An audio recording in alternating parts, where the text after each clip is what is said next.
네, 매주 금요일에는 양김시대로 함께합니다. 오늘도 어김없이 김종대 전 정의당 의원 그리고 김용남 개혁신당 정책위의장 나오셨습니다. 두 분 어서 오십시오. 네, 안녕하세요. 제가 좀 네. 편안해졌어요. 전에 너무 국회의장이 모셔가지고 아니 이제 제가 취재 편의점에 모실 사람이 한 분밖에 안 남았네요. 그러니까 대통령만 오시면 됩니다. 그러니까 예. 국가의전서열 2위도 1위가. 방금 다녀가시고 네. 이제 1위 한 명 남았네. 1위 네, 한 명. 윤석열 대통령을 모시고 싶습니다.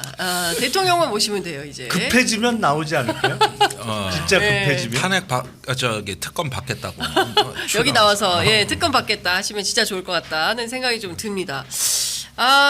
의장님께서 다녀가셨는데 전반적으로 보면 지금 전국이 꽉 막혀 있다. 이게 뭐 대통령이 국회의장도 안 만나고 개원식도 안 오고 시정연설도 아마도 한덕수 총리가 대독할 걸로 보이고 자 큰일 났습니다. 오늘 표결도 결국에는 부결 가능성이 그죠. 높아 높아 보이죠. 보이죠. 예, 실제로 뭐 의원님 좀 보시면 어떠세요? 이번은 조금 쉽지 않을 것 같아요. 아직까지는 예. 결심을 할 단계는 아닌 것 아니다. 같고, 왜냐하면 그 다음 수가 안 보이기 때문에 국힘의원들도 예. 일단 자기 살 길이 보여야 다른 선택을 하는 건데 그 수가 보이지를 않기 때문에 네. 그러니까 이게 국정이 끊임없는 도돌이표의 악순환에 빠졌어요. 특검법 본회의 그러니까. 통과, 거부권, 재의결, 회기. 예, 폐기. 그리고 다른 거 한 발짝도 못 나가요. 맞아요. 지금 의료 대란도 그렇고 해결되는 문제가 아무것도 없잖아요. 지금 더 심각해졌어요. 의대 교수들도 확산됐어요. 그러니까 참 큰일은 큰일이에요. 지금 아니 의대 교수님들이 대통령실 앞에서 집단 처음 어, 봤어요. 그러더라고? 나는. 예, 어. 시위를 하셨어요. 다. 글쎄. 교수님들이 나 전부 그거 보고 나와서. 깜짝 놀랐어요. 그러니까 옛날에는 뭐 민주노총 막 이런 분들이 했는데 거기를 의대 교수님들이 다 장악을 한 거예요. 그분들이 대통령 비판하는 최대 그 표현이 뭐였냐면 옛날에는 대통령은 왜 그런답니까? 이게 최고의 비판인 사람들이요. 내가 네. 대부분 만나보면 진짜 정치적인 표현을 못 하시는 분들이거든. 근데 완전히 변했어요. 이번에는 그러니까. 저 대학 교육의 핵심을 건드려 가지고 이제 의학 평가원이 완전히 무력화된다는 거 아닙니까? 그 네. 대학의 그 저기 이런 것들 다 평가를 받아야 돼요. 의학 교육은. 예. 그런데 거기서는 아예 말이 없어요. 그러니까 평가를 포기한 거예요. 예. 그러니까 의대 교수들이 이러면은 저기 교육이 안 됐으니까 유급입니다. 휴학 받아야 됩니다. 이렇게 할 수밖에 없다 우리는. 네. 그 순간 감사가 들어온다. 야 이거는 거의 저 교육 현장 붕괴 이제 그 전조가 이제 파국적 전조가 나타난 거라고 봐야 돼요. 평가 기관이 무너졌는데 아무렇게나 그럼 부실 교육해도 된다는 얘기인데. 그거는 받아들일 수가 없는 거죠. 의대 교수님. 그건 안 돼요. 그건 안 돼요. 그러면 예, 큰일 나는 거예요. 그럼요. 의대 교육 자체가 무너지면 근데 그거는 전 국민이 반대할 거예요. 그러면은 의료 수준이 어떻게 되겠어요? 예? 이거는 예. 말이 안 되는 내년 얘기죠. 3월에 들어오는 수험생들 있잖아요. 네. 입학생들도 휴학할 가능성이 높아요. 지금 상황으로 보면은. 참나. 이런 상황에서 1학년을 보내고 싶겠어? 군대 나갔다 오지. 일단 들어간 다음에 군대 나갔다 아수라장인데. 오자. 군대도 너무 짧은데 잠깐만요. 속보가 하나 들어와서 설명드리겠습니다. 10시 55분 JTBC 속보인데요. 민주당 혁신당 어제 밤사이에 부산 금정구청장 후보 단일화 하기로 했다고 들었는데 협상이 결렬됐다고 합니다. 아, 그래요? 예, 협상이 결렬돼서 아마도 후보 단일화는 성사되지 않는 것 같은데 추가 보도 들어오는 대로 다시 또 말씀드리도록 하겠습니다. 참 제가 쉽지 않네요. 예. 이렇게 무능한 야당도 처음 봐요. 지금 국민의힘의 전신인 자유한국당이 야당할 때도 뭐 웰빙족들 뭐 이런저런 비판을 많이 받았습니다만 그래도 야당이 최소한의 역할은 했거든요. 아니 그때 2019년 10월 1일로 제가 기억하는 10월 3일이었나요? 네. 이른바 조국 사태 벌어졌을 때 광화문에 100만 진짜 모였잖아요. 네. 어떤 지금 더불어민주당을 비롯한 저도 물론 지금 야당에 몸을 담고 있습니다만 네. 이렇게 무능한 야당은 처음 봐요. 이 와중에 지금 다른 데는 몰라도 호남은 어차피 뭐 더불어민주당 아니면 조국혁신당이 당선될 테니까 거기서는 경쟁한다고 치고 부산 금정구에서 후보 단일화를 못 이뤄낸다고? 뭐 하자는 거야 지금? 이게 최종 결렬이라고 볼 수 있느냐는 거예요. 그러니까 일단 협상이 예. 결렬된 것 같고요. 그러니까 최종 결렬은 아니겠죠. 네, 제가 설마. 보기에는 네. 아직은 여지가 남아 있고 이제 처음 어제 얘기한 거기 때문에 네.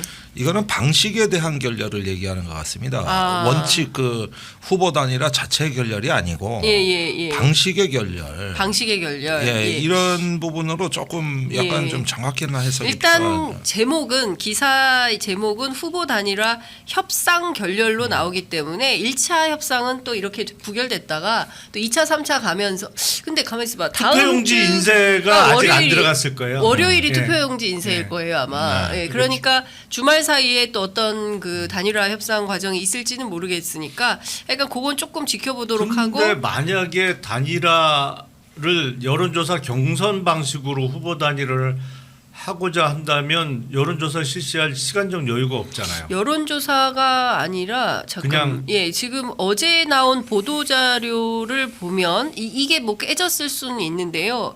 그 후보 협상 단일화 방식은 여론조사가 아니라 토론회 생방송 토론회로 결정한다는 것 같아요. 방식에 대해서는 유튜브 생중계 후보 토론회를 4일 오늘이네요. 오늘 8시에서 10시까지 2시간 동안 한다는 거고요. 한 번. 그리고 방식은 2022년 대선 후보 합동 토론회 방식으로 한다. 그리고 질문 내용 뭐 기타 세부사 이게 세부사항 논의에서 조금 아니, 결렬된 모양이네요. 토론회를 본 사람들의 평가가 반영이 돼야 될 거 아니에요. 그 다음에 여론조사 토론회를 아, 그러니까. 하고 말씀하신 대로 여론조사를 하고 적합도 조사 방식으로 하고 여론조사 시기는 여론조사 2위 후보가 2024년 10월 6일 6시 저녁 6시 이전에 부산시 금정구 선관위에 후보자 사퇴 신고서를 제출할 수 있도록 결정한다. 근데 오늘이 금요일이니까 지금 사실은 얼마 몇 여론조사 시간 안 남았는데. 여론조사 돌릴 시간이 시간적 여유가 없는- 없죠. 사실은 잠정적으로 합의했던 그 스케줄대로 해도 따뜻한데. 네. 그러면 이건 사실 어렵다고 봐야 될까요? 어떻게 보세요? 아니면 합의- 단판 져서 그냥 단판으로 단판으로 그냥 해버리는. 단판으로 하고 여론조사도 축소해서 하고 네. 여러 가지 그 또 임시적인 그 대안을 내놓을 수도 있는 거니까 조금 더 지켜보시는 게 나을 것 같은데. 네. 어쨌든 뭐 이 상황에서는 지금 중요한 포인트는 이런 것 같아요. 어쨌든 윤석열 정부에 대한 심판 여론이 굉장히 뜨겁기 때문에 부산이라는 지역적 특수성을 고려해서 야권이 단일 후보를 내서 어쨌든 이 선거를 승리하는 게 중요하다. 그럼요. 뭐 이런 방식인 것 같거든요. 관련해서 김성회 민주당 대변인 입장이 나왔는데요. 그 조금 길긴 한데 간단하게 읽어드리면 조국 혁신당이 여론조사에 역선택 방지 조항을 빼자고 했고 민주당은 이를 받아들일 수 없다고 해서 협상이 결렬됐다. 이렇게 얘기했습니다. 그 문항과 부분은 관련해서. 문항 설문 문항이 저는 문제였나 타협 보네요. 가능하다고 봅니다. 예. 예, 이런 부분이면은 다시 또 좀 라인을 바꿔서 만나면 예. 가능할 수가 있겠다. 라인을 바꿔서 아니 예를 들면 대표 라인에서 무리 없이 된 거 아닙니까? 네. 근데 실무 라인에서는 안 됐잖아요. 안 된 거죠. 그러면 다시 대표한테 보고가 될 거 아니에요. 그렇죠. 그러면은 이제 이 부분은 결렬된 건 결렬된 거죠 하지만 합의한 원칙이 있으니까 예. 우리 쪽에 누굴 내보낼 테니까 나와라. 실무자를 바꾸는 거예요. 뭐 실무자를 바꾸든지 아니면 대표의 특사가 가든지 아니면 이런 식으로 해가지고 좀 다층적인 접근을 하면은 가능할 수도 있겠다. 네. 그러니까 여기서 만약에 야당이 후보 단일화에 성공해서 금천구청장 선거를 만약에 야당이 이긴다. 그러면 작년 10월에 서울 강서구청장의 야당 승리보다 사실은 몇 배 충격이 올 수밖에 없잖아요. 그렇습니다. 이거 아무래도 서울이고 네. 여긴 부산인데 부산이죠. 부산에서 여당 후보가 진다. 예. 더군다나 보궐선거에서 왜냐하면 보궐선거는 기본적으로 여당이 유리합니다. 다들 아시겠습니다만 사실은 이게 휴일날 치러지는 선거가 아니라서 투표율이 낮잖아요. 그런데 전통적으로 여당 지지층은 투표를 반드시 해야 되는 거로 알고 계신 분들이 많거든요. 대부분 이제 고령층인 분들이 지지층의 핵심이기 때문에 그래서 보궐선거는 다른 그 동시선거보다 훨씬 지금 국민의힘이 유리한 선거예요. 더군다나 지역적으로 부산인데. 네, 근데 네. 지금 부산도 집권 세력에 대한 평가가 좋지 않잖아요. 그렇습니다. 예. 지금 뭐 연령별로 보면 60대까지는 다 여당에 대해서 부정평가가 훨씬 높단 말이에요. 맞습니다. 70대 이상만 뭐 부정평가가 높을 때도 있고 긍정평가가 높을 때도 있고 이런 여론조사가 왔다 갔다 하는 형국이기 때문에 네. 단일화해서 잘하면 이길 수 있거든요. 근데 부산 금정 더군다나 보궐선거에서 야당이 승리한다? 그러면 일단 국힘 소속의 국회의원들이 그야말로 혼비백산 되는 거예요. 네. 야 이거 다 죽게 생겼구나. 이대로는 안 되겠다.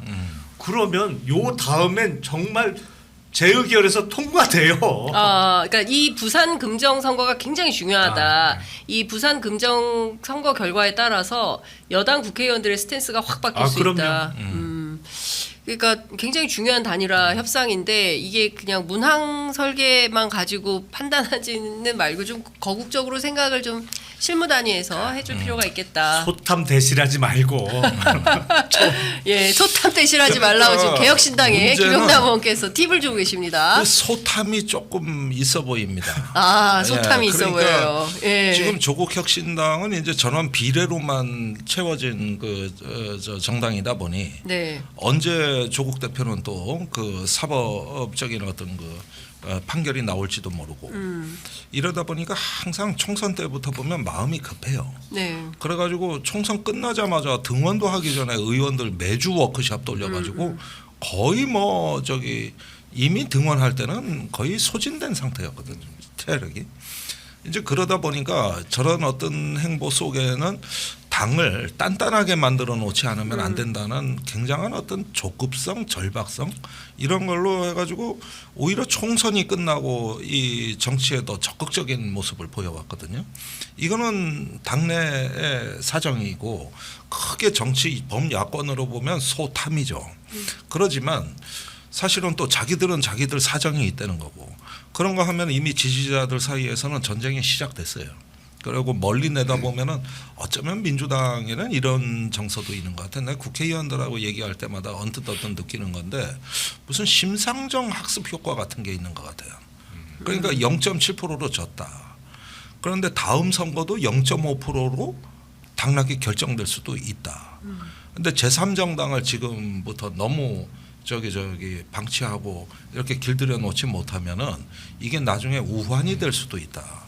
이런 식으로 생각하는 의원들이 꽤 있는 걸 보고 깜짝깜짝 놀라는. 그러니까 이게 이제 제3의 정치의 설 자리를 원천적으로 배제해야 된다는 논리까지도. 원천 봉쇄예요. 이렇게 제3의, 되니까 이게 제3의 정당들. 아니 그러니까 그러다 개혁신당도 보면은 제3정당. 내가 이제 정의당도 느끼는 거는 제3정당. 조국혁신당이 지역에 후보를 냈다는데 우리 예상보다 훨씬 더 민감하게 나오는 진짜 이유가 뭐냐 할 때는 그런 정서가 나온다는 거죠. 아니 근데 지금 사실 다수 대중의 판단은 그건 사실 정치적으로 복잡한 이해관계는 저희는 잘 모르겠고 중요한 건 지금 당장 다다음 주에 있을 선거에서 결과가 어떻게 나오느냐 그 결과에 따라서 전국 운영에 상당히 크게 변동이 생기는데 저는 여기에서 조금 앞서 말씀하신 대로 소탐대실할 게 아니라 야권이 큰 판에서 좀 선거를 지휘하고 힘을 모아가는 상황을 만들어야 되는 거 아니겠습니까? 잘하면 4군데 뭐 교육감 선거는 정당 추천이 없으니까 네. 논외로 하더라도 기초단체장 선거 4군데를 잘하면 야당이 다 이길 수도 있거든요. 지금 상황이라면. 네. 왜냐하면 인천 강화는 전통적으로는 여당 강세 지역이 틀림없어요. 네. 그런데 거기 지금 안상수 전 인천시장이 무소속으로 출마를 했잖아요. 네. 근데 강화 쪽에서는 안상수 전 시장의 인기가 높아요. 지금은 워낙 오래돼서 조금 옛날만은 못하겠습니다만 네. 안상수 인천시장 시절에 강화의 그 도서 지역에 상수도 라인을 끌고 들어가서 이제 수돗물을 이용할 수 있게 된 그 도서 지역이 많기 때문에 꽤 표가 나올 거예요. 그래서 여당 후보하고 무소속 안상수 후보하고 표를 좀 갈라먹으면 야당 후보의 당선 가능성이 그래도 조금은 있거든요. 그 금정만 이기면 거의 잘하면 4군데 아니면 3군데를 이기면 판이 바뀌죠. 그렇죠. 예. 그렇기 때문에 제가 보기에는 조금 좀 큰 판을 지휘하는 이런 모습이 좀 보여야 되지 않을까 하는데, 그러니까 그 문제는 저희가 좀 지켜보도록 하겠습니다. 지금 특검법은 다 그렇게 보시는 거고, 중요한 포인트는 국민의힘 내부가 좀 흔들린다라는 얘기가 계속 나오고, 또 한 가지는 대통령실에서도 사과하면 좀 달라질까? 사과할 거냐 말 거냐 이걸 가지고 상당히 큰 논란이 벌어지는 것 같습니다. 저도 취재를 해보면 대통령실 내부에서는 뭐 사과해야 되는데 뭐 이런 뭘 잘못했는데 이런 생각부터 사과하면 좀 바뀔까? 뭐 여기까지 이제 다양한 스펙트럼이 존재를 하는 것 같아요. 오늘 아침 동아일보 일면은 아예 김건희 리스크가 임계점에 와 있고 윤석열 대통령의 결단이 필요하다, 이제 이런 메시지를 냈습니다. 두 분은 어떻게 보세요? 일단 김종대 의원님 말씀부터 그런 들을까요? 칼럼은 뭐 동아일보뿐만 아니라 지금 뭐 다 다 쓰고 나오고 있죠. 있다고 봐야 되는데, 그런데 거꾸로 생각하는 거 아닌가 싶어요. 명태균 녹취록 까보니 뭐 나왔냐? 저기 오히려 명태균 씨 최근에 언론 인터뷰 보면은 여전히 여사가 우리를 버려서 내가 이렇게 공천도 내 맘대로 못했고 그 공개된 텔레그램 메시지에 보면은 경선이 기본 원칙이라고 했지 않느냐. 이거 이제 결정적인 거 다 나왔으니까 이건 신경 쓸 목록에서 빠져야 되는 거고. 김대남 씨 선임 행정관 얘기하는데 여사나 대통령은 모르는 사람이다. 네. 친분이 없다. 이렇게 정리를 해놓고 보니까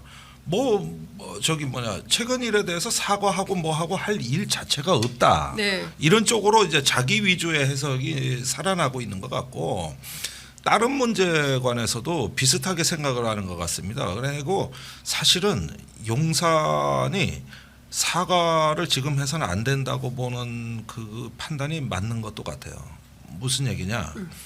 지금 사과는 솔직히 억지로 밀려서 하는 사과라는 건 전 국민이 다 알고 있어요. 네. 이미 사과할 기회는 여러 번 있었지만 다 그냥 지나갔어요.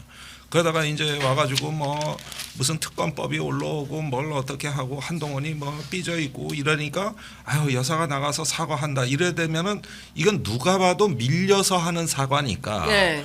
아마 국민들을 더 신경줄을 건드려 놓는 형국으로 갈 가능성이 높고, 네.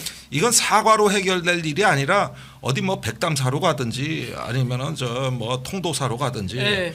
그래서 불교계가 발끈하지만 그러니까. 이런 정도에다가 대대적으로 간신들을 청소하는 이 정도 쇄신책이 아닌 이상 네.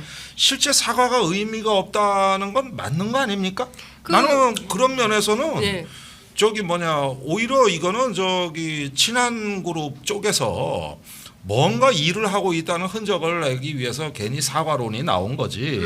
이미 그 사과로 국정을 수습할 단계는 이미 지났고, 네. 그거는 조중동에서 사과 얘기하는 것도 하는 신용이라도 해라 이런 주문인 것이지. 이게 어떻게 국정을 수습하겠습니까? 이게. 네.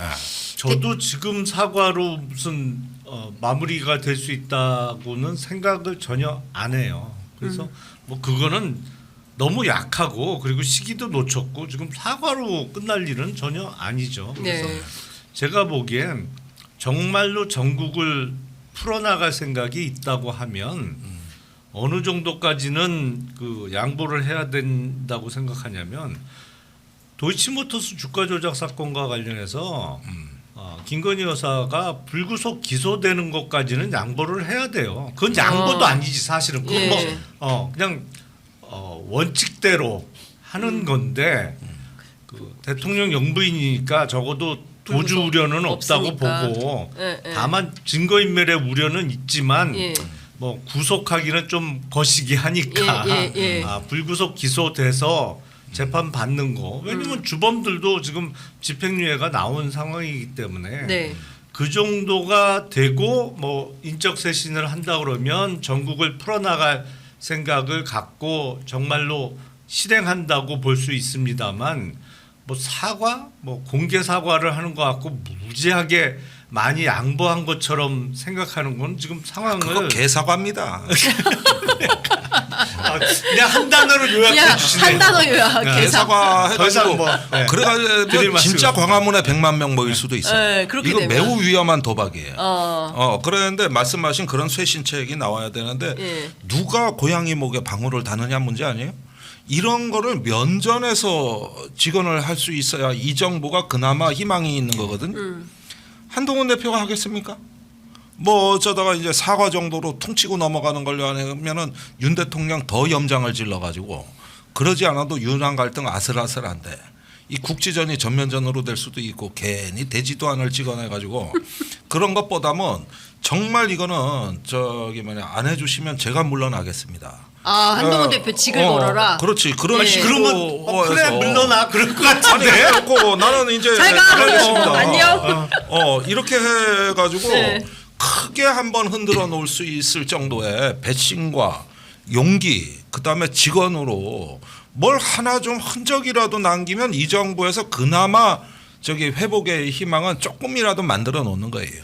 근데 그런데 지금 이게 지금 네. 뭐 되겠냐고 이게. 상황이 네. 한동훈 대표가 사퇴 카드를 무기로 삼아서 어떤 협상력을 벌일 수 있는 상황은 아닌 것 같아요. 오늘 아침에 그 보도가 나왔습니다만 지난주에 왜 한국경제신문 창간 60주년 기념식이 네, 있었잖아요. 근데 거기에 안 원래 갔잖아요. 네. 대통령도 그 한국경제신문 사장이 윤석열 대통령하고 충암고 동창이잖아요. 네. 그러다 보니까 이제 대통령도 가고 그러다 보니까 정당 대표를 비롯해서 뭐 다 가는 자리가 됐는데 윤석열 대통령이 그 헤드 테이블 옆에 앉기로 돼 있는 정당 대표 옆 테이블도 오는 거 싫다고 그래갖고 아, 윤 대통령이 야, 옆 자리도 아니야 이게 네. 옆 자리도 아니고 옆 옆 테이블도 안 된다고 그래서 2번 테이블이 아닌 3번 테이블도 자리를 옮겨서 배치했더니 그걸 그 행사 직전에 알게 된 한동훈 대표가 안 간다. 빡쳐서. 예. 근데 그 충격적이네. 참모들은 네. 그래도 가야 된다고 주장을 했대요. 그러니까 국민의힘 당직자들은 네네네네. 그래도 가시라고 했는데 나 안 간다. 이래갖고 행사 시작 30분 전에 불참 통보를 했다는 게 오늘 아침에 나온 특종이잖아요. 그럼 다른 정당 대표들은 다 왔고. 다른 정당 대표는 좀 모르고 초대를- 사실은 지난주에 그 행사 사진을 보면서 눈에 띄는 게 한동훈 대표가 없어요. 그리고 국민의힘 대표로 추경호 원내대표가 축사를 했어요 그날. 네. 그래서 네. 안 갔구나. 그리고 뭐 저는 그냥 오지 말라고 했나 뭐 이렇게 생각을 했는데 디테일한 게 오늘 보도가 됐더라고요. 아니 괜히 한국 경제가 윤한 갈등 때문에 면이 상하네. 이 잔칫날에 말이야 네. 오기로 해놓고 자기들 아니, 싸움한다고 30분 아니, 전에 안 오고. 아니 그러니까 근데 이렇게까지 그게. 너무 좀 그렇다. 유치하죠. 근데 예. 유치한데 그러니까 지금 한동훈 대표가 이 뭐 그만둔다고 말도 못 하겠네. 이거 안 들어주면 제가 그만두겠습니다. 그러면 어유 그래. 땡큐. 지금 상황이 딱 그래요. 그래 뭐 잘 생각했어. 사실 뭐. 그런 얘기를 합니다. 이제 보수우파 패널들 저희들 이렇게 만나 보면 그 얘기를 해요.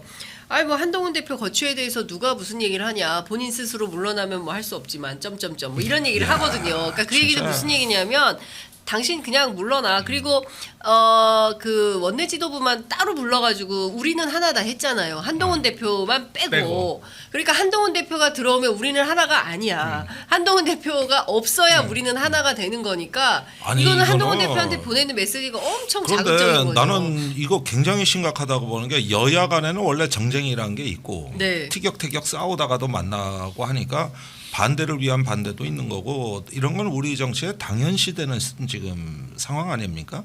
근데 집권 세력 내부에서 균열이라는 건 성격이 달라요. 그거는 국정 수행에 있어 가지고 하나의 어떤 핵심 동력이 이제 잠식돼 나가는 문제고 나는 좀 걱정된다 수준으로 지금 인식이 돼요. 도대체 나라를 이렇게 해서 어떻게 이끌라고?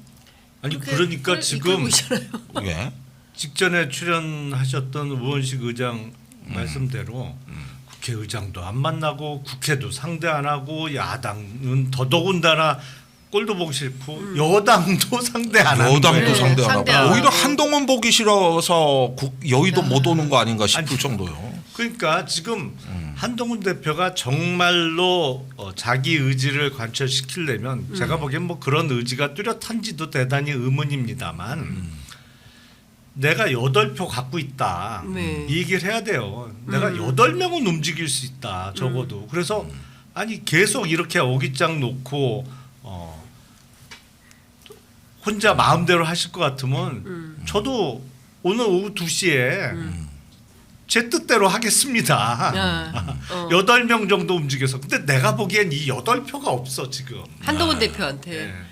아니, 아, 그런데 근데 보십시오. 대표가 근데 지금 이상한 게 초반에는 국민의힘 의원 30몇 명의 그 의원 그 사람들 캠프에 결합시켰다라고 했다가 실제로 들어와 있는 인원은 17명이라고 했다가 지금은 10명도 안 된다. 법안 발의할 10명도 안 된다. 이건 계속 줄어들고 있는 줄고 있죠. 거잖아요.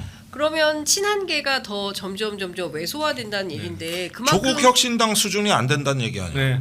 조국 대표 수준의 조국 또 대표는 뭐냐. 12명. 12표이죠. 그러니까 12표. 그 네. 수준이 안 된다는 거야. 그렇죠. 10명도 안 되니까. 아니 그리고 지금 친한계라고 해서 사실상 한동훈 대표의 목소리를 대변하는 원내. 몇몇 인사들은 다 원외 인사예요. 맞습니다. 예. 한 그러니까 표가 안 돼요.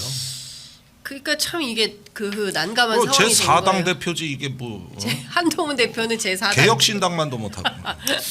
세 표는 있는지 모르겠어요. 세 표도 확인해 봐야겠다. 세 표는 있는지. 예. 아니 근데 이런 상황에서 요거 좀 잠깐 여쭤볼게요. 저는 막 김건희 여사가 거의 사법 무풍지대로 네. 다니기 때문에 많은 국민들이 좀 마포대교에서 확 나타나고 이래서 놀랐었는데 어제 JTBC 보도도 또 충격이에요. KTV가 제일 큰 예산을 들였다고 하는데 8,600만 원짜리 공연 녹화에 실제로는 무관중이라고 했는데 김건희 여사와 그 문화비서관인가요? 그 대통령실 참모들하고 같이 관람한 사실이 또 확인이 좀 돼서 충격을 좀 주고 있습니다. 그러니까 뭐 VIP 행사라는 형태로 그냥 뭐 모르세라 뭐 여러 가지 현안이 있음에도 불구하고 그건 잘 모르겠고 이렇게 다니시나? 라는 생각이 좀 드는데 그러니까 그 할 점은 거 좀 다 하고 이거 보고 본인이 하고 싶은 대로 해요. 나오고 네. 싶으면 나오고 들어가고 들어가고 싶으면 싶으면 들어가고 들어가고. 본인 맘대로입니다 지금 전부 다. 이건 뭐 누가 얘기할 수 있는 단계가 아니에요. 이건 대통령도 말 못한다는 거 아닙니까? 그래가지고 처지가 아니라고 그러셨죠. 예 지금 뭐 여사 행보라고 하는 거는 이거는 어떤 직원도 간언할 수 없고 심지어는 누구도 여사의 뜻을 거스를 수 없는 이건 김대남 증언으로 드러나는 대목이거든요. 네. 그래서 이 부분은 이제 한국 사회에서는 어떻게 보면은 모든 여론의 압력, 참모의 어떤 진언이 안 통하는 부분이고 사실 또 말하는 사람도 없어요. 그 안에서 누가 얘기를 하겠습니까? 이거를 갖다가. 전 국민이 다 알아도 뭐 혼자 모르고 있다는 던데. 그러니까 김건희 여사에 대해서는 그냥 아무도 보고도 잘 못하고 그러니까 좋은 얘기만 하고 뭐 이런 게 굉장히 뭐 다음에 내가 보증보험 감사 자리 가야 될 거 아닙니까? 그거 얘기했다가 네. 그 산통 다 깨라고? 근데 이 보증보험 감사 자리의 배후로는 친하게는 누구를 의심하고 있는 거예요? 배후를 계속 찾겠다는 거잖아요. 한동훈 대표가 찾았나요? 지금 뭐 얼추 나온 것 같긴 한데 예. 그 대통령실이에요? 아니 대통령실? 대통령실이 기본 베이스 그건 뭐 뭐 대통령실에서 오케이 안 해주면 불가능한. 불가능하죠. 근데 네. 그 어쨌든 거기도 심의를 거치니까 네. 그 심의가 물론 5분 만에 통과됐다고는 합니다만 거기 심의위원회에 참여하는 사람들한테 누군가는 말을 전달해야 될 거 아니에요. 네. 그걸 이제 대통령실에서 직접 전달하기는 그렇고 이제 그 중간에 누굴 통해서 이렇게 전달한 게 거의 아는 것 같던데요. 그러니까 확인이 됐어요. 네. 이런 통상적 절차는 어떤 해당 수석실 출신 인사라 그러면 그 수석, 그다음에 인사비서관, 공직기강 비서관 이렇게 다 동의가 돼야 임명이 되는 거거든요. 네. 그러니까 공직기강이나 이런 데서는 뭐 어떤 뭐 범죄 사실이나 뭐 이런 부분에 대해서는 의견을 내고 인사비서관은 또 이걸 다 총괄해야 되니까 이제 다른 대기 중인 사람에 비해서 이 사람이 적절하냐 이런 것도 봐야 되고 네. 위에서 찍어 눌렀다 그러더라도 그 절차는 거쳐야 되는 거거든요. 그러면은 지금 이런 그 제가 보기에는 뭐 시민사회 수석실에서 이렇게 뭐 소통 정도 하는 업무의 행정관이다 이러면은 내보낸다는데 이 기본 회의 테이블에는 올라오는데 이걸 추천한 게 뭐 강승규 그때 시민사회 수석인지 네. 아니면은 뭐 저기 그 윗선인지 이러던 거는 몰라도 적어도 자기 직속 상관을 통해 인사비서관한테 이 저기 쪽지나 봉투 가야 되는 거거든요. 그리고 나머지는 거부가 없어야 돼요. 전부 다. 근데 여기 들어가고 싶어하는 사람들이 한둘이냐고. 분명히 세게 경쟁이 붙었을 건데. 아니 본인이 골라서 갔다는 게 김대남 주장이잖아요. 그거 센 거죠. 아니 그거야 뭐 이제 본인 말이긴 한데 네. 이 자리에 가고 싶었다 정도로는 이해가 가요 나는. 내가 뭐 쿡쿡 찍는다 이 정도 위치는 아니고. 김대남 씨가. 예. 그러나 여기에 가고 싶습니다. 저 좀 이번에 잘 봐주십시오. 뭘 하고 넣었다는 거 아니야. 예. 넣었다. 예. 넣었다. 예. 그 상대방이 뭐 공직기강 비서관이겠습니까? 인사비서관이겠습니까? 그 윗선이지. 거기다 넣어야 일단은 거기 꽂아 놔야 심사가 뭐가 나는데 다 그런 절차로 가지 이거 없이 그냥 어느 날 전화 한 통으로 가진 않아요. 그런데 뭐 워낙 센 여사가 있고 누가 있고 하였을 때 그거 좀 잘 좀 살펴주세요. 그럼 그런 뜻으로 알고 저 뭐야 회의 때 여사가 특별히 챙기는 사람이라든가 아니면 누가 특별히 이번에 좀 배려해달라고 했다든지 뭔가 뭐 말이라도 해야 회의 참석자들이 알고서 아니, 그러면 도와주지. 그러면 한동훈 대표는 이번 그 김대남 사건을 계기로 김건희 여사와 한판 뜨겠다 이렇게 생각했다고 봐야 돼요. 배후를 밝히겠다고 계속 하니까. 근데 지금 네. 그 당내 감찰을 지시했잖아요. 그렇습니다. 당내 감찰은 사실상 할 수 없어요. 왜냐면 탈당해 버렸잖아요. 그렇죠. 당내 감찰이기 때문에 적어도 당직자나 당원 신분은 있어야 그 사람 보고 나오라고 할 수 있는 건데 요즘 당적이 없어져 버렸단 말이에요. 네. 그럼 일단 김대남을 상대로 무슨 조사를 진행할 수가 없어. 그러면 어떻게 발자국을 떼겠어요 거기서? 네. 뗄 수 있는 아니, 방법은 그런데 이게 있죠. 지금 뭐 김대남한테 그만두라고 요구하는 거잖아요. 사실상 아니, 그 자리에 가 있는 네. 것 자체가 문제다. 그거는 이제 이후에 결과값을 갖고 얘기하는 거고 여기서 이제 감찰이라고 하는 거는 총선 백서 TF를 의심하는 것 같더라고요. 물론 이제 그것도 포함되고 그리고 있죠. 여기에 총선 백서에 이 자료를 수록하냐 마냐 하는 근거 자료는 여의도 연구소가 준 거 아닙니까? 그렇죠. 뭐 그러면은 그 주변이라고 예, 의심할 수 이게 있죠. 어떻게 김대남이 알았느냐는 우리 당내 조직에서 어디서 구멍이 뚫리고 샌 거냐 이런 부분을 감찰하는 것이죠. 김대남 개인이 아니라. 개인이 아니라. 예. 아니 그런데 예. 그거 이제 총선 백서 그 책임은 조정훈 의원이 맡았었잖아요. 그렇죠. 예. 그 불러다 물어본다고 줬다고 하겠어요. 아니 그러니까 아니 그러니까 당내 감찰이라는 거는 한계가 너무 뚜렷해요. 그러니까 한동훈 대표가 뭐 경험이 있는지 잘 모르겠는데 네. 이게 검찰 수사하듯이 진행할 수가 없어요 기본적으로. 불가하다. 어떤 강제 수사를 할 방법이 없기 때문에 기껏해야 좀 나오라고 해서 그것도 안 나오면 그만이고 예. 나오라 그래서 예. 문답 형식으로 확인하는 거 정도인데 이거 갖고 뭐 제가 보기엔 하기력이 한판 뜨기는 없다. 어려워요. 그럼 한동훈 대표의 의중은 뭐라고 봐야 돼요? 지금 상황에서 한동훈 대표는 뭐 어떤 스탠스인 거예요? 화는 나는데 할 건 없다. 기분은 나쁘다 내가. 내가 기분 기분은 나쁜 내보다- 거는 내가 꼭 표를 내야겠다. 이거 밥 먹는데 나 껴주지도 화났어. 않고 예. 옆자리도 아니고 옆 테이블도 앉지 말라고 그러고 난 진짜 기분 나쁘다. 이 얘기는 하고 싶은 것 같아요. 예. 아니 그러니까 내 생각에는 근데 조치할 건 없다 이런 거잖아요. 조치는 기분 불가야. 나빠서 한판 뜨지는 못하더라도 네. 대신에 대리 책임을 물을 수 있는 거는 이거는 당내 기강문란 아니냐 하면서 책임자를 찾으려고 하는 거. 그리고 거기서 뭔가 밝혀지지 않은 건 나중에 뭐 고소고발을 하든지 뭐 어떻게 하든지 형사처벌 얘기가 뭐 나오고 이러는데 기분 같아서는 뭐 그거보단 더한 것도 하겠지. 뭐 그다음에 어떻게 해서 이런 자가 그 좋은 자리에 갔느냐 이런 부분들 얘기함으로써 당내 반한동훈 세력에 대해서 이번에 한번 저기 책임 내지 응징은 한번 모습은 보여주자. 이러지 않으면 우리 자칫하면 소멸될 위기인데 이러면서 가시적인 액션은 일단 취할 것 같아. 그게 뭐 나중에 결과가 나오겠냐 하는 건 둘째 문제라도. 네. 그러지 않겠어요? 거기에다 한동훈은 여태까지 김건희 여사에 대해 한 번도 입장 표명을 한 적이 없어요. 대표 되고 나가지고 입도 뻥긋 못했는데 김대남 인물이 걸렸더니까 잘 걸렸다 너. 내가 이 여사에 대해서 말은 못해도 너 정도는 내가 당 대표의 위신이 있고 있지 여기서 그냥 넘어갈 수는 없지 않느냐 해가지고 그리로 몰려가가지고 제한적 국지전을 하는 거 아니냐. 그 레바논 사태처럼. 예. 제한적 국지전 상태다. 예. 결국에는 김건희 여사에 대해서는 말 못하겠다. 그냥 이렇게 하고 넘어가는 거다. 이렇게 봐야 되겠네요. 예. 그러니까 제가 보기엔 아직 힘이 없어요. 한동훈 아직 대표 힘이 이게. 없다기보다는 힘이 점점점 빠지고 빠지고 있다. 있는 상태가 맞는 거 아니 같아요. 그런데 이거는 이런 일이 벌어졌으면은 윤핵관도 참 저기 가관인 게 뭐냐면은 사실 자기들 책임이잖아. 대통령실에 있던 사람 아니야. 그러니까. 그리고 당에서 추천해서 간 사람 아니야. 강승규 시민사회 수석이 추천해서 간 사람 아닙니까? 그러면 잘못 건사한 건 누구야? 대통령실이잖아요. 네.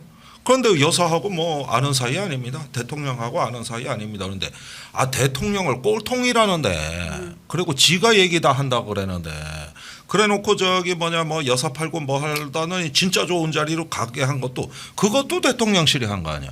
그러면 지금쯤이면은 참 우리 어떤 기강을 점검하고 말이야 다시는 이런 일이 없도록 말이야 그 자질을 확실히 검증하고 그 보증보험 그거 감사가 한 것도 조치하겠다든가. 아니 원래는 용산이 책임 있게 나와야 되는 그러니까. 사안입니다 이게. 예. 근데 그냥 그게 다예요. 대통령 부부는 김대남과 친분이 전혀 없다. 처음에는 모른다고 처음에 했다가 모르는 사람이라 그랬다가. 말이 바뀐 거예요. 예. 이게 모른다는 건 말이 안 되거든. 그러니까 아니, 그런데- 친분 없다. 그러니까 친하지 네. 않다고 말을 바꿨죠. 예. 이렇게 해가지고 자기네 조직을 자기들이 지키고 썩은 암덩어리가 있으면 도려내는 게 조직의 통상적인 어떤 그 건강성을 유지하는 상식적인 행태인데 거꾸로 지금 윤핵관이 한동훈 대표한테 맞서다 보니까 김대남을 보호하는 형국으로 가고 있어요. 이건 조직이 절단나는 길로 가는 겁니다. 아니 이종호한테도 입도 뻥긋 못해. 명태균한테도 입도 뻥긋 못해. 그런데 지들 얼굴에다가 똥물을 확 끼얹는 그 배신자한테도 한마디도 못해. 그러더니 감싸고 도는 형국으로 이게 한동훈 대표 눈에 비칠 거 아니야. 네. 이러면 절단 나는 거지. 이거는 자기들의 그 건강성을 유지하기 위해서라도 도려낼 걸 도려내야지. 용산이 그래 여기서 한동훈한테 경고를 하고 나서는 것도 얼마나 꼴불견입니까? 네. 이게 누구 책임인데 이게. 같은 당 할 수 있겠습니까? 아니 일단 네. 그만큼 약점이 너무 많은 거예요. 그러니까 말씀대로 네. 이종호가 됐던 명태균이 됐던 김대남이 됐던 사실 옛날 같으면 오히려 펄펄 뛰고 그렇죠. 당장 네. 잡아 넣어야 될 사람들인데 예. 말 한마디 못한단 말이에요. 못해. 그 말을 왜 못하겠어요? 싫은 소리를 못하는 성격이라? 그런 성격 아닌 거 우리가 다 다 잘 알잖아요. 알잖아요. 아니 상대방이 약하면 소리 지르고 펄펄 뛰고 그러는데 왜냐하면 저 사람을 상대로 말 한마디를 못할 이유가 있기 때문에 못하는 거거든요. 왜냐하면 다 약점을 잡고 있으니까. 네. 근데 아니, 문제는 최고 집권자가 이렇게 약점이 많아서야 아니 그 사람들 요구를 안 들어줄 수가 없는 상황이 한두 번도 아니고 여러 번 있을 수밖에 이미 여러 번 있었을 거고 앞으로도 있을 수밖에 없는 상황인데 국정 운영이 제대로 되겠냐고요. 그러니까 이게. 이를테면 이종호 씨가 야 그거 임성근 사단장 내가 그거 사표 내지 말라 그랬어. 그리고 실제로 조치가 되잖아요. 그리고 그 누구죠? 경찰에 최태균 무궁화 2개 달아준 사람. 조병록. 조병록 그분도 마찬가지지 않습니까? 근데 이것도 뭔가 도이치모터스 주가 조작 사건 관련해서 뭔가 있는 거 아니야라는 물음표가 하나 있는 것이고요. 앞서 말씀 주신 대로 명태균 씨 같은 경우에는 정권 입장에서 보면은 정말 이거는 그냥 정리를 안 하고 넘어갈 수가 없는 수준의 얘기가 나와요. 대통령을 상대로 한 뭐 다 발언 부셔버린다 그랬잖아요. 이 정권 내가 세웠으니까 내가 하는 게 뭐가 문제야 뭐 약간 이런 태도로 주진우 라이브에서 얘기를 했다는 거잖아요. 이런 정도면 대통령실이 나서서 아니, 근데 조치를 이 부분에 대해서도 그래요. 그 명태균 씨가 굉장히 다변증에다가 씨알이 없는 말로 이제 언론을 막 그 농락하고 있는 건 우리 눈에 다 보이는데 그럼에도 불구하고 항상 보면 일관된 메시지가 있어요. 이 사람한테서 첫째, 내가 다 갖고 있다. 저기 세컨드, 서드 폰 다 있다. 압수수색 아무리 해봐라. 그리고 저기 지금까지 뭐 이런저런 국가의 그 정치적 경기변기에는 내가 있었다. 내가 갖고 있는 게 제일 많아. 그래서 이 나한테 자꾸 뭘 그러면은 나도 결심할 수밖에 없어. 이 메시지는 어떤 언론하고 뭐 인터뷰를 하건 통화하건 대부분 들어 있어요. 네. 그러니까 지금 이거는 오디언스가 용산입니다. 이건 언론들이라고 하는 얘기 같지만 네. 사실은 용산에다가 계속 신호를 발신하는 거예요. 네. 예, 웬만하면은 내가 갖고 있는 거 건드리지 말으라고 나 더 이상 건드리지 말라 이런 메시지예요. 두 번째는 여사까지는 내가 봐줄게예요. 다른 거는 뭐 웬만한 거는 뭐 이준석도 뭐 나오고 천하람도 나오고 뭐 뭔가 조금 이렇게 움찔움찔하는데 본인의 전략은 여사를 방탄침으로써 나머지에 대해서 말 못하게 하겠다는 것이죠. 그러니까 이 두 개는 깔끔하다니까. 다른 건 그렇게 지저분해도 깔끔하다고. 네. 그 사람의 그게 전략. 예, 그 사람의 생존 전략입니다. 그러니까 더 말을 못하는 거 아니냐 이거예요. 지금 저기 어떻게 보면 용산의 입을 틀어막고 있는 건 명태균 씨 본인 아닙니까? 이 신호가 벌써 몇 번째 발신이 되나니까 다 수신을 해요. 그러지만은 그 다음에는 명태균 씨 의도대로 가고 있어요 지금 사태가. 그러니까 걱정되는 게 그런 거예요. 그렇게 그냥 일반적으로 얘기하기에 건전한 상식에 비춰볼 때 조금 특이한 행동을 하는 사람들이 저렇게 약점을 많이 쥐고 있으면 그 약점을 갖고 있는 사람들이 뭐 이권 청탁을 한다든지 뭐 이런저런 부탁을 하고 있을 때 그걸 거절할 수 있었겠느냐. 앞으로도 거절할 수 있겠느냐 이런 걱정이 있는 거고 그게 꼭 이권뿐만 아니라 다른 면에서 사실은 이게 당장은 아니더라도 국가 안보나 아니면 국정 운영에 있어서 큰 리스크가 될 수 있는 행동을 할 때도 그거 제어가 되겠느냐 이런 걱정이 되는 거죠. 글쎄 그러니까 이 판을 이렇게 키우는데도 아무 일이 없이 지나가고 있다는 거는 이게 절단나고 있다는 겁니다. 이게 지금 사태가 절단나는 사태로 가고 있다는 거예요. 그리고 이런 식의 생존 전략은 지금 당장 살기 위한 거지 이게 계속 간다고 보장할 수 있습니까? 언젠간 변심을 해서 뭐가 까질지를 모르는데. 그러니까 그거 항상 용사는 그 불안을 안고 살아야 돼. 이런 불안을 끝나는 날까지 안고 살아야 된다고. 아니 저기 박근혜 대통령이 왜 무너졌습니까? 처음에 최순실 미용실 간 동영상부터 해가지고 뭐 술술 하나씩 까지다가 그냥 할 틈도 없이 와르르 무너진 겁니다. 그렇죠. 예.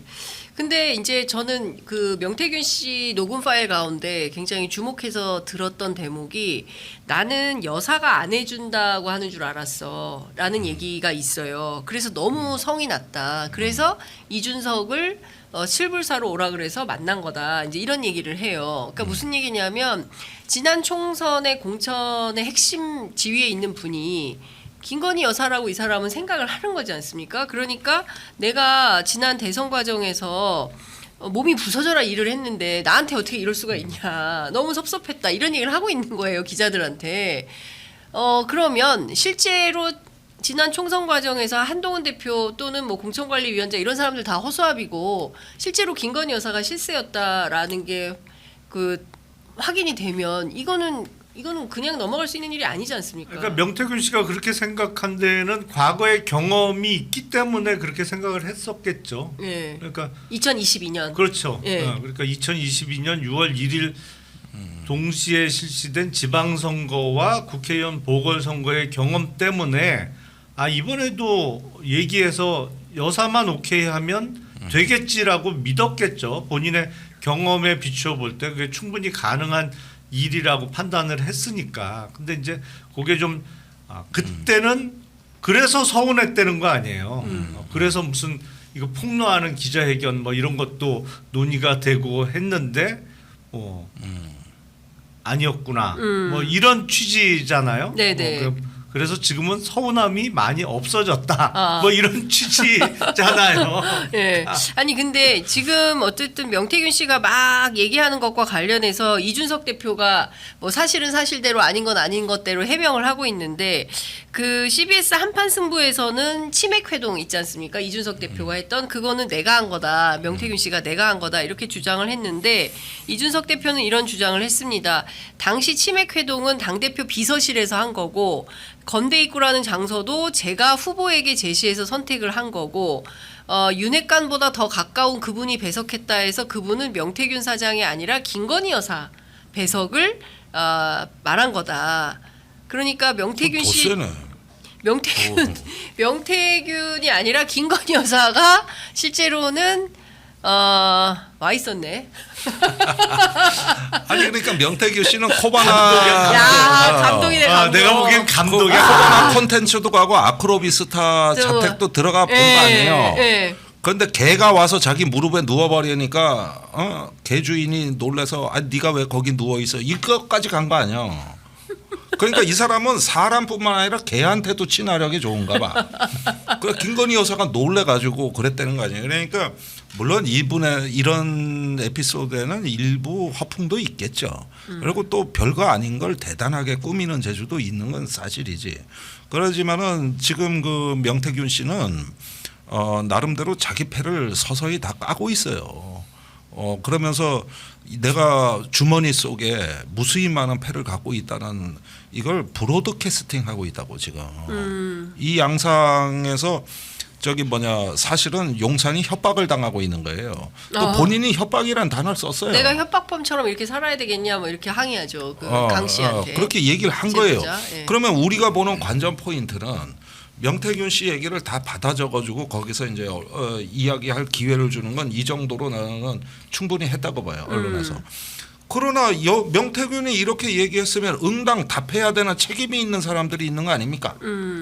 용산도 그렇고 당도 그렇고. 근데 명태균 씨가 진짜 협박을 해야 될 일은 앞으로 남아 있어요. 앞으로. 예. 예. 왜냐하면 지금 소위 세비 반띵. 예. 이거는 명백하게 드러났잖아요. 절반씩 딱딱. 네. 이게 정치자금법 위반이 안 된다고 보는 게 대단히 어려운 일이거든요. 예. 그런데 지금 어쨌든 수사는 시작이 됐어요. 그런데 명태균 씨 입장에서는 원칙대로 하면 이거 구속 안 할 방법이 없죠. 창원지검이. 예. 영장을 어떻게 안 쳐? 이 정도 사안에 있어서. 근데 명태균 씨가 보기엔 지난 4월 총선은 뭐 자기 마음대로 안 되는 게 이제 조금씩 나중에 내가 알게 돼서 뭐 이해를 할 수 있지만 검찰이 정말로 나한테 구속영장을 친다? 이거는 용산에서 오케이를 해줬으니까 가능하다고 생각할 수밖에 없잖아요. 왜냐하면 지금 그 여러 증거가 드러난 도이치모터스 주가 조작 사건도 무혐의 하겠다고 나서는 판에 이거를 무혐의를 못 해줘? 당연히 서운하지. 당연히 총선 때 공천보다 본인이 구속되느냐 마느냐의 문제인데 이거는 정말 훨씬 삐질만한 일이죠. 그러면 명태균 씨 입장에서는 정말로 이거는 양보할 수 없는 만약에 삐딱하게 나온다. 네. 명태균 씨 입장에서 삐딱하게 나온 건 이런 거에 갖고 정말 영장을 쳐? 이러면 나 이거 다 까? 네. 라는 진짜 협박은 이제 시작될 거예요. 진짜 협박은 그러니까 이제 시작이다. 나는 말이요. 예. 요즘 뭐 이종호 씨, 명태균, 김대남 이런 사람들을 쭉 보니까 이제 천공이 초라해 보여. 사실은 예. 우리는 그 사람이 말하면 다 되는 걸로 알았거든. 네. 근데 그 정도 신공이 아니야. 이건 훨씬 세. 예. 그러니까. 그러니까 지금 보면 그 주변에 뭐 이종호, 천공, 뭐 명태균 이런 사람들이 많다는 거고 충청도에 가면 충태균, 뭐 강원도에 가면 강태균이 있었을 거라고 이제 신장식 의원 얘기를 하는데 중요한 포인트는 앞서 말씀하신 대로 창원지검이 이 수사를 어디까지 어떻게 확대할 거냐인 것 같아요. 사실 원래 작년에 시작된 그 창원성관위에서 고발해가지고 시작된 사건인데 여태까지 뭐 압수수색 이런 거 없다가 뉴스토마토 보도가 나오고 난 다음에 이제 압수수색을 안 할 수 없어서 한 거 아니냐. 그리고 실제로 깡통폰을 제출했다는 거잖아요. 그럼 갖고 놀아요. 진짜 내가 폰은 보니까 딴 데 있다는 건데 그러면 이거를 그 구속하기로 결심하면 그러면 이 진짜 폰에서 진실의 문이 열리는 거고 그래서 구속할 수 없을 거다. 그래서 아니. 명태균 구속 못 된다. 이런 얘기도 있어요. 제 말씀은 네. 그 진짜 폰이 만약에 열리면 그건 걷잡을 수 없을 거고 네. 깡통폰을 지금 제출했습니다만 지금까지 세상에 알려진 이미 드러난 것만 갖고 일단 김영선 의원이 세비 반 보내준 거는 확인이 되잖아요. 네. 더군다나 그걸 현찰로 찾아서 전달한 강모 씨의 그 회계 책임자. 진술도 있는 거고 네. 사실은 얼마든지 그거는 확보할 수 있는 거고 직접적인 목격자 겸 거기에 일부 가담했던 사람이잖아요. 이게 안 된다고 할 수가 없잖아요. 이게 아니 적어도 세비 반띵으로 인한 정치자금법 위반은 이미 사실상 입증이 끝난 거죠. 그러니까 그렇죠. 이거를 불기소하기는 거의 제가 보기엔 이건 정상적인 그 사건 처리라면 불기소가 불가능한데 지금은 불가능해 보이는 것도 하니까 그건 해내라고 할 거라고요 분명히. 네. 그러니까 검찰에 여기서 네. 명태균 씨나 진짜 김대남 씨나 곤란하겠다, 이제 검찰. 어떤 기소 사태까지 간다 그러면은 또 이제 뭐 최상병 그 저 박정원 대령 재판 같이 또 이제 대통령실에 질의서 들어갈 거고 뭐 통화 기록 뭐를 까가지고 뭐 변호인이 누출을 할 거고 뭐 별하별 사태가 다 있을 겁니다 그때부터는. 이거는 용산하고 직접 관계된 인물들이기 때문에 이종호 씨만 하더라도 그 김건희 여사하고 직접 어떻게 통화했다는 기록은 아직 없어요. 텔레그램도 없다고.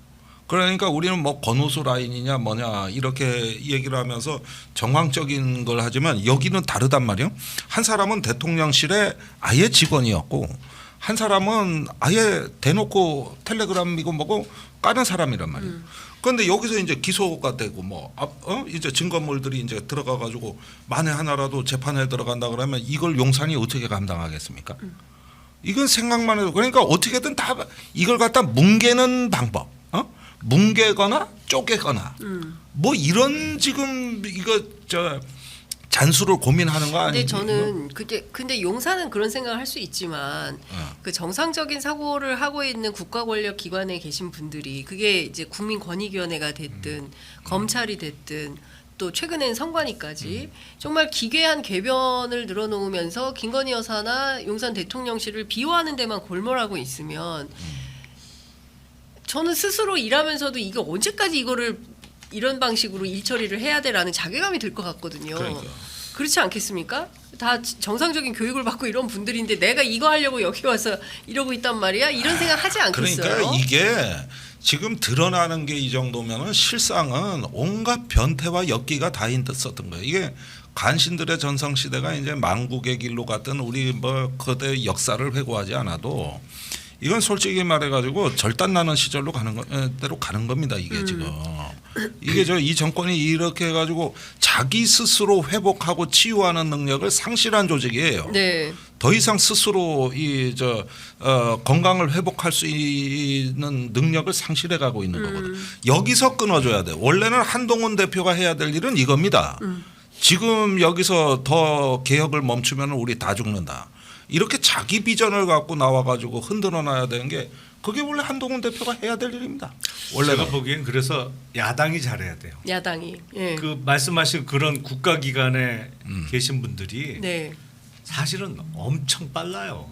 상황 판단이. 그렇죠. 이게 예. 정권이 넘어가겠다 싶으면 내가 언제 그랬냐 싶은 좀 180도 태도가 바뀌거든. 이게. 근데 아직 그 확신을 못 주는 거예요. 야당이. 네, 예. 그 확신을 못 주니까 이 상태로 지금 이렇게 용산이 마음 먹은 대로 막 가는 거다. 꾸역꾸역 간단 말이에요. 예, 꾸역꾸역 예. 이렇게. 그러니까 이거를 이제 야당이 힘이 있고 야당이 되겠다 싶으면 이제 공무원 조직이 그럼요. 먼저 돌아서서 야당에 막 제보하고 막 이것저것 얘기 갖다 주고. 들어보니까 이미 결제 서류나 뭐 내려오는 지시에 누가 언제 지시했다고 다 병기를 한대. 그러니까요. 예, 저도 그 얘긴 들었어요. 다 그것만 연필로 놓고. 다 하고. 그래서 결제 안 삼국장이라는 하고. 유행어가 있잖아. 책임지는 1국장. 그런데 일을 안 하니까 야 네가 해 2국장. 저도 못합니다. 그럼 3국장까지 내려간다는 거 아니야 지금. 예. 이런 사태라는 거예요. 이 와중에 윤석열 대통령이 오는 6일 내일 모레 갑니다. 11일까지 아세안 정상회의 참석차 필리핀, 싱가포르, 라오스 잇따라 방문을 하는데요. 하필이면 또 국감 시작하니까 바로 떠나는 상황인 거예요. 그리고 제가 대통령실에 확인을 해봤더니 11월 달에 또 에이펙 뭐 G20 회의가 또 있어서 또 나간답니다. 이번에 남미라고 하는데요. 그러니까 10월에 나가시고 11월에 또 나가고 그러니까 계속 연말까지 순방이 이어질 걸로 보여요. 국내는 지금 상당히 심각합니다. 김건희 여사도 동행해요. 어떻게 보세요? 그러니까 윤석열 정부 들어서 거의 대통령의 해외 순방이 매달 있었잖아요. 네. 그 예산도 무지하게 많이 쓰고 그러다가 잠시 주춤했단 말이죠. 잡았던 해외 순방 일정을 며칠 전에 취소하면서 몇 달 동안 텀을 두고 이제 그랬어요. 그래서 총선을 전후로 해서는 해외 순방이 조금 뜸했는데 이제 다시 매달 나가요. 무슨 자신감인지 모르겠는데 이 자신감인지 아니면 거의 될 대로 되라라는 심정인지는 모르겠는데 만약에 그 이제 정부 예산안이나 이런 거 시정연설을 대통령이 안 하고 한덕수 국무총리가 대신 하는 거를 확인하면 이제는 진짜 막가자는 거구나. 그렇게 생각할 수밖에 없는 거 아닌가 싶어요. 아까 저 국회의장님의 뉘앙스로는 한덕수 총리 대독 가능성이 매우 높아 보였어요. 네. 그러면 진짜 막 가는 거고요. 그거는 그러니까 아니 내가 몇 달 전에 네. 몇 달 전도 아니지 저기 정진석 비서실장이 본인이 국회 개원식 가지 말라고 했다는 네. 얘기 언론에 나올 때 아마 여기서 얘기한 것 같은데 두고 봐라 이제 저 시정연설도 안 안 갈 올 거다. 거다. 한덕수 대덕할 거다 이런 말씀을 드린 게 이제는 저기 대면할 용기조차 없는 정권이다 여기는. 아니 사실 그 정치인들이 무슨 기름장어처럼 번질해가지고 어디든 쭉쭉 들어가는 게 그게 저 기본 자질인데 이제 그게 안 된다 이제. 이게 그 외국 나가면 좋지 뭘 그래. 네. 그 저 얼마나 대접받는데. 속보가 하나 들어와 있습니다. 오전 11시 43분 속보인데요. 민주당에서 김건희 심판본부를 구성하겠다. 아유 진작했어야죠. 진작했어야지. 네, 그리고 특검법 오늘 부결하면 4달 재발이. 그러니까 다음 달에 또 한다라는 겁니다. 그래서 기본적으로 그러니까 진작했어야 됐다. 그럼. 늦었다. 빨리 해야 된다. 그럼 예. 지금이라도 네. 늦었지만 열심히 하시길 바랍니다. 아니 개혁신당 같이 해야 되는 거 아닙니까? 야당인데. 제가 세상- 당 대표면 뭐 그렇게 하겠는데 일단 요즘 당대표- 우환이 많으셔. 우환이 많으셔. 우환이 많으셔서 당대표 조금, 하셨어야 예, 되는데 예. 많이 아쉽다. 예. 어찌됐든 지금 민주당에서는 김건희 산맥 앞에 모두 꿀 먹었다. 예. 그래서 직원 못하는 집권당은 무너진다는 게 한국 정치사의 교훈이다 해서 김건희 심판본부를 구성해서 사실상 이제 적극적으로 캠페인에 나설 걸로 보입니다. 늦었지만 다행이다라는 김용남 의원님의 논평 들었고요. 김종대 의원님은 어떻게 늦었지만 다행이에요? 아니면 아니 뭐 저도 뭐 마찬가지 의견인데. 예. 저기 어쨌든지 간에 그 여사와 간신들 네. 또 그 저기 그 범외척 세력들 거기가 이제 현대판 황관 세력이라고 할 수 있는 윤핵관과 이해관계가 분해되면서 지금 국민의힘의 분열상이 드러난 거거든요. 옛날에는 이들 간의 어떤 경쟁이라거나 그 이해관계의 분열은 그다지 발견된 적이 없는데 총선을 전후한 시기부터 왠지 그 저기 뭔가 이익이 이렇게 분화돼 나가고 경쟁을 하고 이러는 게 지금의 그 윤한 갈등까지 왔다. 그런데 아무도 이런 상황을 방치하고 책임지지 않는다. 거기에서 최대 어떤 그 아이콘은 누가 뭐래도 여사다. 이런 형국으로 이제 판이 짜여졌습니다. 드디어. 네. 그러니까 이때 그 야당이 올해 국정감사에서 제가 얘기 듣기로는 뭐 많이 갖고 있는 걸로 지금 알고는 있는데 네. 뭘 내놓으실 거냐. 아 요새 김종대 의원님 저 특종이 뜸해지셨어요. 잠깐만 기다려, 뭐 자막 깔어, 막 이런 거 해주셔야 되는데 요새 취재를 그거는- 미국 갔다 오시고 막 이러느라고 취재가 요새 좀 내가 뜸하셔. 요즘 이제 활동 범위가 넓어져서 그 대신 간신론으로 많이 때웠지. 뭔가 좀 활약을 다시 해주시길 바라고. 이제 좀 집중해 주세요. 집중해 주세요. 집중해. 예, 그 집중합시다. 국내 정치에 집중해 주시고 특종을 좀 가져오시기 그런데 바랍니다. 우리 김용남 의원님은 3주나 가 계시면서 그 바람에 3부 토건 의제가 증발돼 버린 거요. 그러니까요. 두 분 모두 가 집중해서 계실 때가 그때가 피크였다고. 특종 해주시고 우와. 자 이제 다음 주 월요일부터 국정감사 시작인데 국회 가서 국감 하셔야 되는 분들인데 예, 많이 아쉽게 됐습니다. 네. 이번 국감에서 뭐가 터질지 하나씩만 예고를 듣고 마무리하겠습니다. 네. 예, 김종대 의원님부터 하실까요? 역시 이제 여사와 관계된 이슈가 추가 의제가 나올 것으로 예상이 되고요. 또 유튜브 매체에서는 비축해 놓은 걸 국정감사 돌아가는 걸 보고 아마도 계속 나올 걸로 예상이 되는데 뉴스토마토 측에서는 뭐 저한테는 다음번에 여론조사 문제를 하는데 이제 메인으로 간다 이런 예고를 하고 계시고 또 김대남 관련해서는 이제 계속 논의가 확장될 걸로 보니까 제 생각에는 그 조금 더 힘을 내시면은 이제 전체적인 어떤 스토리 이 정권의 내부를 들여다볼 수 있는 여러 가지 그 경로가 생길 것 같아요. 그래서 그걸 국정감사 때 잘 마무리를 지시라. 그리고 이러는 와중에서도 다 이런 데 쫓아오지만 또 야당은 민생도 소홀히 하면 안 됩니다. 지금이 제일 중요한 시기예요. 민생에 있어서도 먹고 사는 문제 이런 것들 많이들 조금 정책 좀 많이 좀 내놓으시고 이렇게 했으면 좋겠습니다. 네. 국정감사는 우리 헌법상의 현역 국회의원들에게는 면책 특권이 부여되는 자리잖아요. 그러니까 그 자리에서는 뭔 얘기를 하더라도 법적 책임, 특히 이제 형사적인 책임은 안 질 수 있는 자리이기 때문에 이번 국감을 통해서는 적어도 그 김건희 여사의 육성을 들을 수 있지 않을까 싶습니다. 김건희 여사 육성 나온다. 네. 예, 야 귀가 뻥 뚫리는 그런 말씀이셨습니다. 이건 뭔가 있어. 뭔가 있어. 김 의원님이 얘기하고 몇 달 기다리면 반드시 사건화돼 있더라고. 그죠. 예. 뭔가 있다니까. 예. 예, 김건희 여사 육성이 나온다. 야, 이거 오늘 제목입니다. 자, 두 분 말씀 잘 들었고요. 다음 주에는 이제 국감 복판에서 또 뵙게 될 것 같습니다. 오늘 말씀은 여기까지 듣겠습니다. 감사합니다. 네, 감사합니다.